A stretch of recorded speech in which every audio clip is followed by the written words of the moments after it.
So how do we now deal with this? Okay.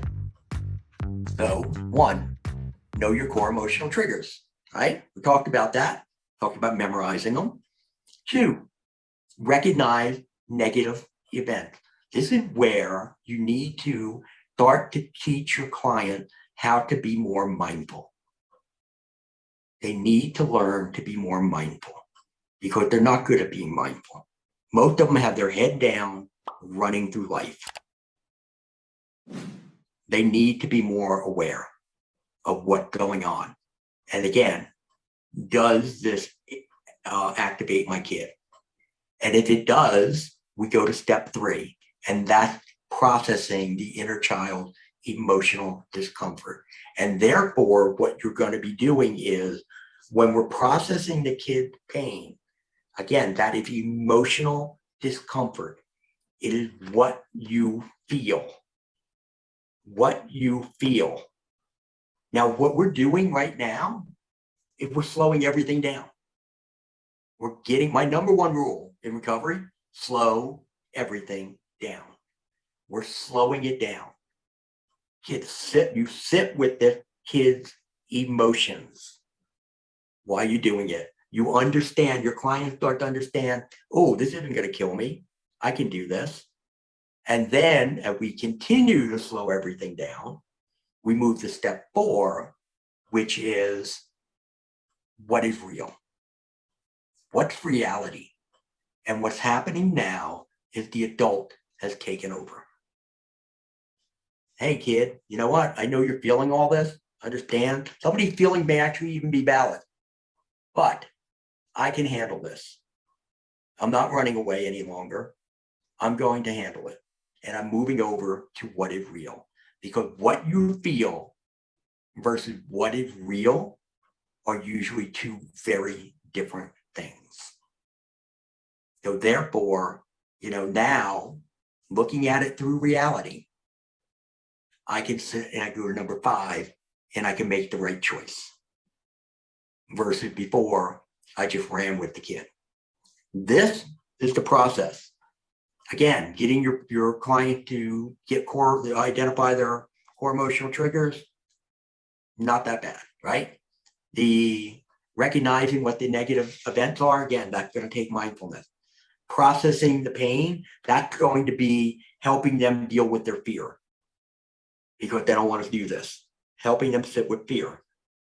To say, hey, this isn't going to kill you. It's going to be all right. Okay? And then the rational thinking, the adult. What is the healthy solution? And then 5, make the right choice. See, before, once that negative event happened, number 2, we're running, right? We're running. We're not processing the kid pain. So really a step 3, 4, and 5, those are the ones that are really at the core of all of this and how to do it. But wait, there's more. There's more. And that's being drained. You guys, many of you know about HALT. I think HALT is too limiting because HALT really just covers off on the physical aspect of it and the emotional aspect. There's 4, mentally, emotionally, physically, spiritually and emotional. There are 4 areas, and your clients have to be replenished in all of these, okay? Because if not, bad things happen. Bad things happen. Why do bad things happen? Because the brain is screaming for stimulation. Screaming for stimulation. I do not want to feel that. And when your clients are drained in any of those areas, it's going to make it more difficult for them to go through those steps. And that's why every day they need to take 3 to 4 times a day to say, hey, how am I doing mentally? Am I having any racing thoughts? Am I, do I have my judgment off? Do I feel cloudy? What's going on? How am I doing emotionally? Have my mood shifted at all in the last couple hours? What do I really feel? How am I doing physically? Sit for a moment. Oh man, you know what? My knee is aching. I didn't even know that. Well, you know what? I have a light headache that I didn't even realize until I just stopped for a moment. And how am I doing spiritually? Do I feel close to God? Do I feel closer to my higher power, or do I not? We have to be replenished being drained is going to get us into a world of trouble. So what's the antidote to avoid becoming drained? We need mindfulness.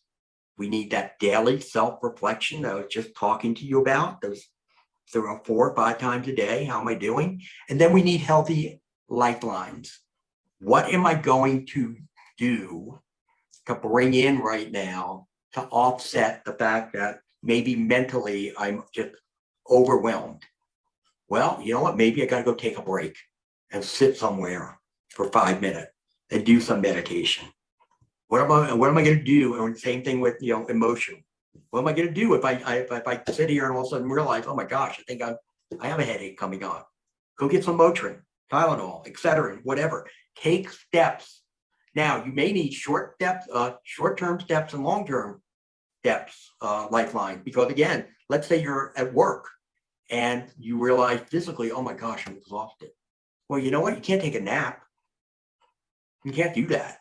All right. So you have to find something else that you can do. And maybe I need to go and get an energy bar or something to kind of just get me through. Not the best solution by far. I don't really quite like that, but just to do it so that we can be fully replenished. And this is the key. The key to all of this, stay one step ahead. I stay one step ahead of my kid, and therefore I can stay one step ahead of my addiction.